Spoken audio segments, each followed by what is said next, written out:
তুমিও সুন্দরী ভাবিকে দেখে পাগল, এখন তার রুমে সাবলেট ভাড়া দিতে চাইছো। সুজানা, তুমি যেটা ভাবতেছো সেটা না।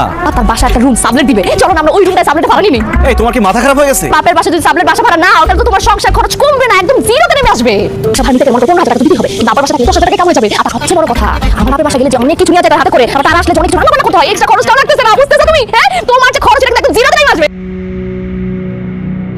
তোমার সাথে আমি জামাই হিসেবে কথা বলবো না, ভাড়াটে হিসেবে কথা বলবো। প্রতি মাসের রুম ভাড়া 15,000 টাকা আর 3 মাসের অ্যাডভান্স দেওয়া লাগবে। তোমার অডিওর সাথে ভিডিওর তো কোনো মিল নেই। এখন বাসার নিয়ম কানুন বলি। 11টার মধ্যে গেট বন্ধ হয়ে যাবে, 10:30টার মধ্যে বাসায় ফিরবা। 11টার পরে ফিরলে তারিখের মধ্যে বাসা ভাড়া পরিশোধ করতে হবে। ছাদে যাওয়া নিষেধ। আপা, আমার নতুন জামা কাপড়, কসমেটিক বা মেকআপ কোনো কিছুতে হাত দেওয়া যাবে না। যদি হাত দাও তাহলে কিন্তু।